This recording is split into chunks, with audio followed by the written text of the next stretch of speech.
Kalimera, welcome to our second episode of the Girl from Greece podcast. This one's very special because this week, so this Saturday coming, the 11th of October, the beautiful Katerini Menelatos will be doing two recitals on one day at the Thomas Dixon Centre and is just doing a beautiful group of repertoire from Mikis Theodorakis and is connecting it to memories of her beautiful dad, John. And she has some lovely special guests, including Ellinikes Fones, Greek choir, and we've got Xydi-Lignos, who is doing like a presentation on this wonderful composer. Katerini, I'll stop talking. I'm so one thing, I'm very excited that you're back in the country. So Katerini has been in Greece, in Ithaca, for the last, how long were you away for? It felt like a really years. long time because there's always such a big day in Greece. You know, it goes part A, part B, we say, but it was about 5 weeks. 5 weeks So, felt like yes, 100 years to me. and me too, Mel. And you've only just come back in the last, like week or so, and hitting the ground running. And of course, you've been singing these beautiful songs for, a lot of your lifetime, and you've performed these in Greece as well. But yeah, it's just like hitting the ground running. You've been rehearsing with Sean Foran, incredible Brisbane jazz classical pianist. He does everything. Yeah, how's it all going? How's the rehearsal shaping up? Beautiful. I felt like I was going to cry when I first heard Sean playing because we opened with Dromoi Pali, which is one of my favorite pieces and I think sounds so beautiful on piano. So they're going really well, and he's really enjoying experiencing the repertoire of Mikis Theodorakis because he hasn't played him before either. So that's been beautiful. And then we had a rehearsal with the Ellinikes Fones choir on Wednesday night. And again, I don't know how I'm going to keep it together, to be honest. It's beautiful. Well, So beautiful. we felt the same way about our concert last year. Oh my God, this time last year we were at QPAC and that felt very emotional as well. But yeah, we did it, didn't we? We did it. You held it together. We just do it to ourselves, Mel. Why do we do this? It's all about the emotion. I know. Speaking of the emotion, I know this would be a really difficult question because all of Theodorakis's songs are so, God, there's just so much power and emotion behind all of them. They're so meaningful. Which one for you stands out as, like this is the song where I power ballad on it? Power ballad. Yeah. Look, I think as I think of that question, the first one that pops to mind is Dromoi Pali. This piece, I suppose, because it is so connected to my beautiful Baba Yannis Manolatos, it was his favorite song. It was his favorite song that I sung, and it's all sort of talking about the old roads and the wandering, the finding yourself. I think that has so much within that, just in the poetry, but also then in the way that it's been set. It sort of has this feeling of it being almost like an aria. So there's this recitative at the beginning, and then it sort of breaks into, we might call it a power ballad, but to the aria section, the da capo. So that has sort of quite a lot of connection in the way that it's set with my classical training, but also then a lot of connection with just the way that my father experienced that song. He also was a really big fan of Al Pacino, and this piece was actually used in the movie Serpico. So there's this sort of, I don't know, this all like encompassing, I love this song. So that one definitely is a really important song for me. And then a new one that I've come to, which is called Thrinos, which you might have a little special guest singing on this one too. The poetry for me has just been something after my father passed away. This was a piece that sort of Xydi-Lignos showed me. I had heard it, but not really experienced it properly. And the lyrics in there, O Ponos Logia δεν έχει, the pain, there are no words for the pain, just has been a really strong piece for me to reflect on this experience of pain. And I know that my father experienced that, and Mikis Theodorakis honestly experienced that too in his life. But sort of reflecting on how the music for me, and also being a music therapist, those lyrics and the evocative way that it's been set has just been like this, a way of experiencing the pain of losing my dad, but also all the pain that he would have felt in his life and Mikis Theodorakis felt. So that has been something new that I've come to, that I've been experiencing very deeply as well.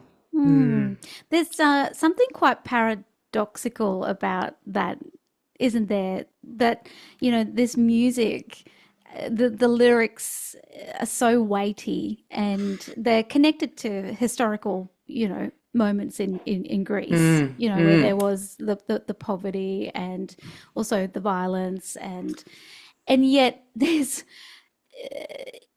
beauty in the music, and there's also lightness in the melody and the harmony as well. Do you want to talk on that? I know we're getting quite deep philosophical on just that, the dichotomy of, like, on one hand, it's this weighty, heavy subject, but then on this other hand, it's just so bloody beautiful, the music, and there is lightness in the music. Yes. And I think that's a perfect place to talk about why we've chosen the title, A Window for Light, and the metaphor, you know, the parathiro, which is used, you will hear it in a lot of the poetry throughout the concert. The parathiro, and George and I have had lots of conversations around this, but the window is, you know, we think about a window and we think, oh, we close the window to sort of shut out the elements.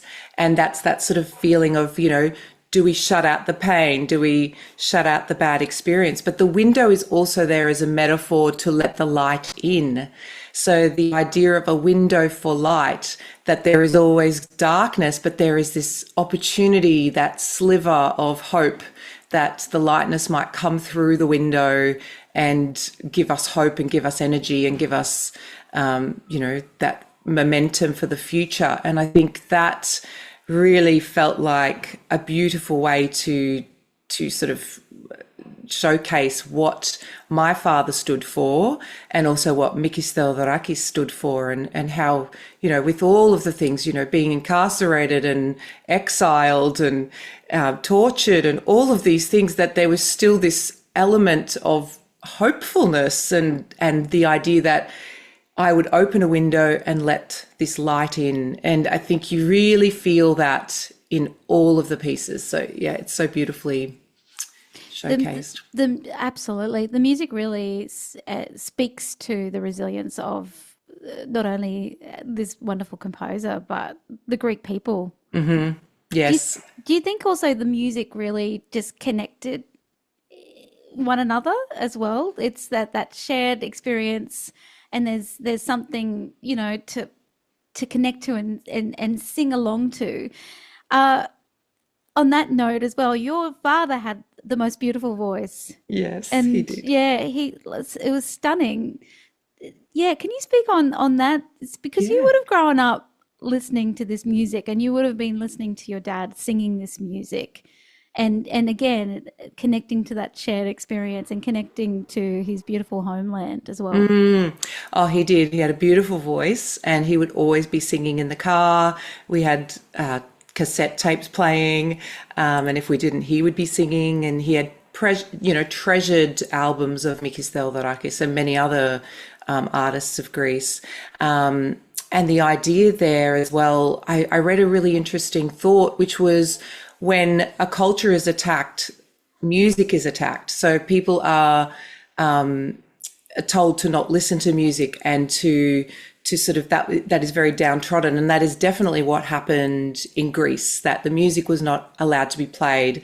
And that because that was the way, and you see that in many, many different cultures, that was the way that, messages were sent.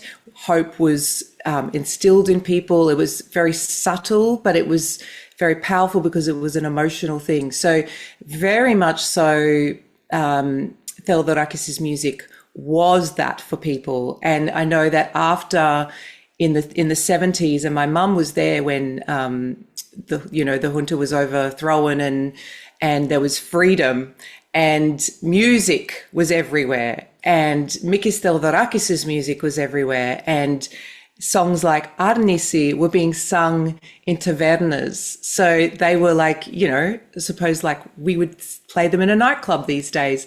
They were freely experienced. So this idea then, and much of Theodorakis' music, a few pieces were not allowed to be played in Greece during occupation because they knew how powerful the music was and the poetry and all the messages to sort of uplift people and give them hope. So I think it's really important for all of us to keep this music happening. And we talk about this a lot. Live music is so incredible because it's not something that you experience, the same every time. It's different. It's people in the flesh experiencing music together, imperfect at times, but carrying that legacy on through the live experience.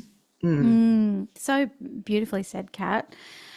I just think about you and a lot of second generation Greek Australians that have grown up, listening to this, really, yeah. You spoke about that window, and that's the title of the concert, but you've always had access to that through the music, listening to it on the record player or the cassette tapes, or listening to your parents sing this, and just thinking, gosh, how special that is, to have grown up with that, and to really, it's like almost that even though you haven't lived that firsthand, but you have definitely heard and experienced it. It's in your bones. And I definitely, when I watch you perform and sing, as I've mentioned before, and this is not to blow smoke, but you've got one of those voices that, I get the goose pimples.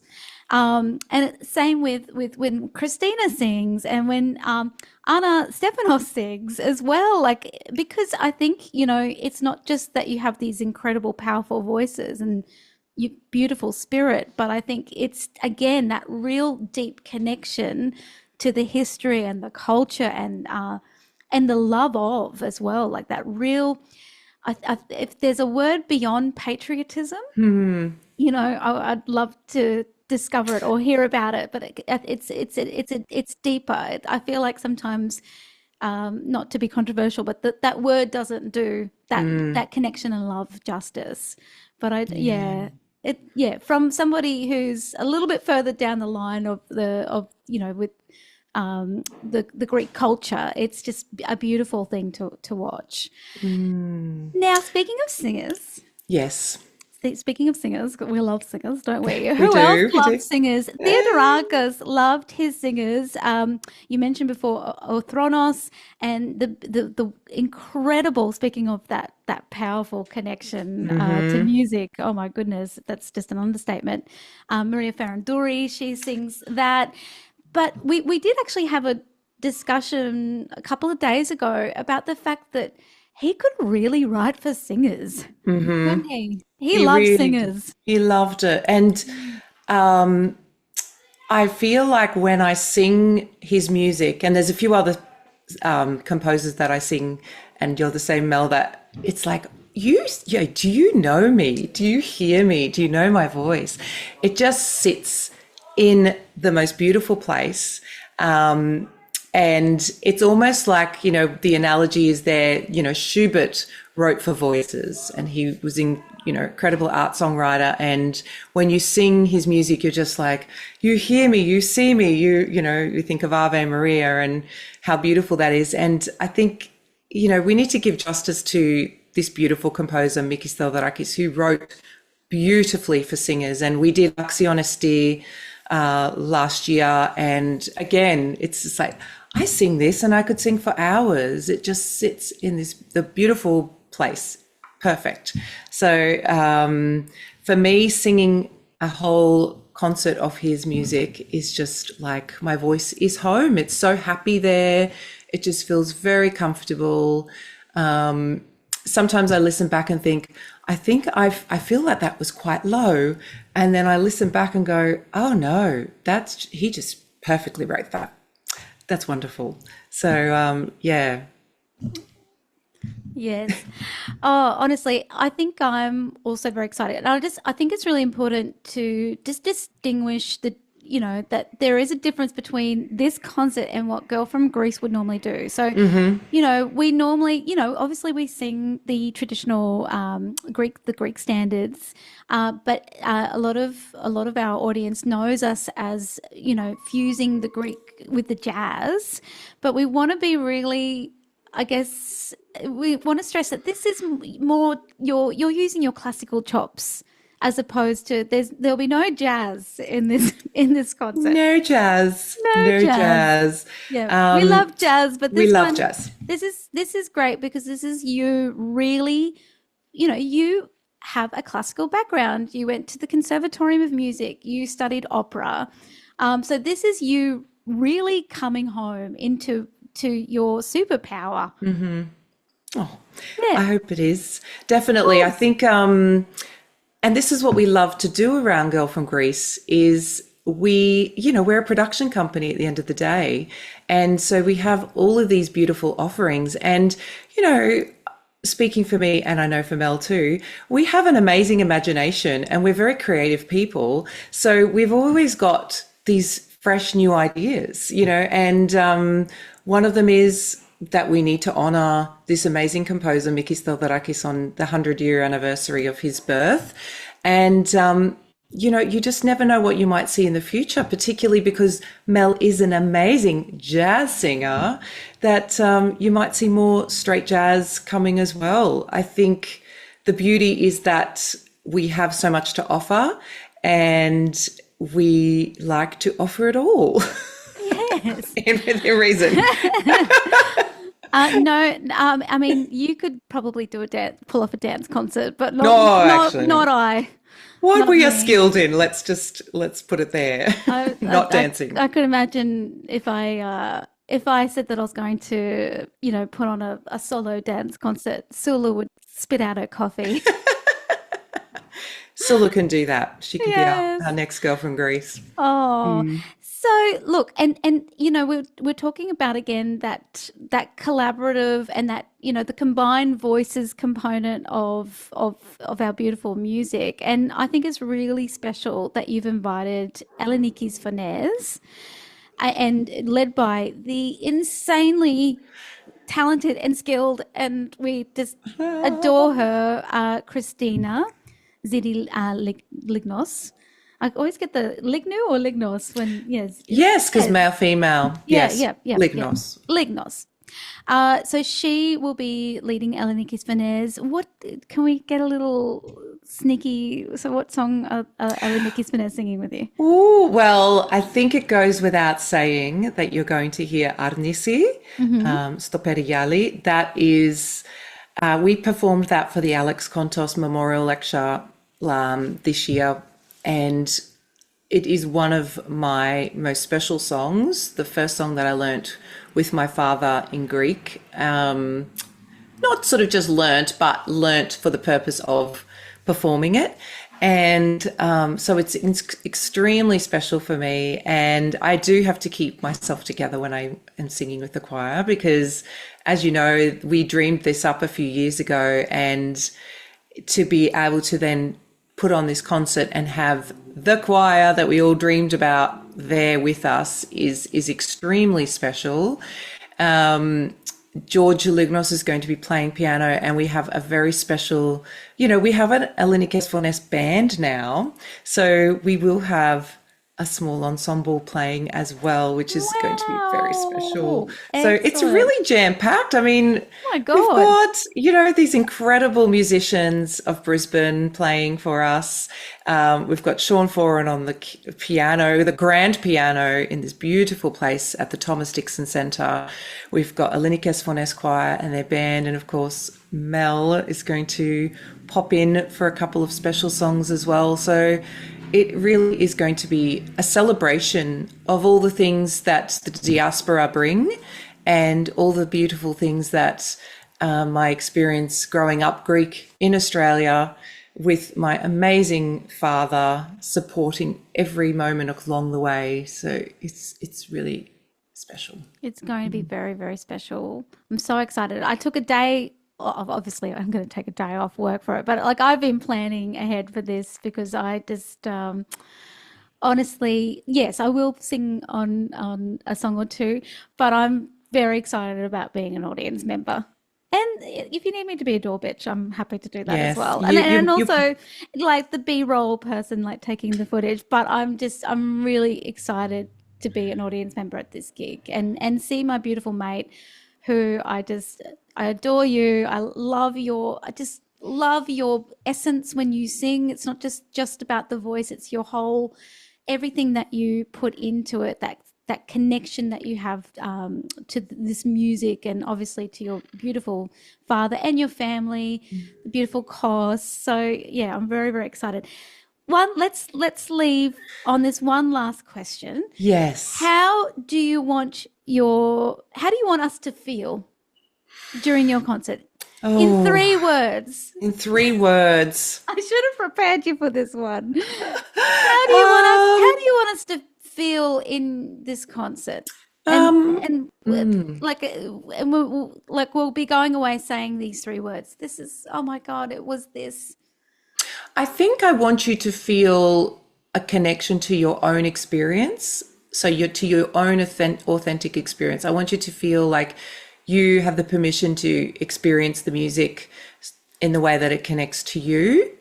I want it to feel like you are remembering your past and who you are, whatever that may be. And then also to look ahead to the future and, what window for light you can open in your own life and for others around you. Where's my microphone? I feel like I need to be holding one of my microphones and go, mic drop Mic statement. drop. I know they weren't the 3 words, but I don't care Never. because You will never get only 3 words. no, I know because I mean, if you had to boil it down, it just wouldn't do it justice if you had to put that into 3 words. Yeah, it's like connected to your own authentic experience through the music and connection to that window of light. Oh, mate, you bloody poet. Oh, And you didn't even well, know it. come from the best. But I have to say, the girl from Greece, our company, you, Mel, this is giving me so much strength to do all of these things that I've always wanted to do and maybe never had the confidence, or I don't know, whatever it is. But I think, yeah, we're so powerful together. And I think this is, well, not just the beginning. My goodness, we started at QPAC. So who knows where we're going to go to next. But it's a beautiful journey we're on, and I couldn't do it without you. Oh, So mate, yeah, thank you. I'll cry. no, honestly, And I mentioned before we started, it's like, I'm in your arms. Look, yes. we're in each other's arms. Oh, on that note, I think that's really beautiful. Yeah, thanks, Kat. Yeah, this week, 11th of October. Should I get out of the way? Oh, here we Can you go. read backwards? Yes, a window for light. Mikis Theodorakis says, I heard it from my father. We're at the Thomas Dixon Centre. There's 2 sessions, 2:30 and 5:30 p.m. And honestly, a beautiful show of music, poetry, prologue by Xydi-Lignos, and a wonderful Ellinikes day. Fones, Ellinikes an Fones. ensemble band, one of Brisbane's most, sought after pianists. Is going to be pretty bloody good. So in the show notes, we'll put the ticket link. So, and also too, if you're ever confused about online bookings or anything like that, just reach out to us. We love being people's admin. We do. No, Absolutely. we're like, yep, We can get help onto that you. for you. And also you can ring up Thomas Dixon Centre because you can book over the phone and you can also go in and book too. So, But it's going to be, it's a little beautiful venue. It's just the whole experience is going to be lovely. So come and also escape the heat. I think escape the heat. I think it's going to be a little bit hot on Saturday. So I you'll think be in so. you'll be in lush air conditioning it's and listening to beautiful. lush music. Anyway, on that note, Yassas. Bye. thanks for listening.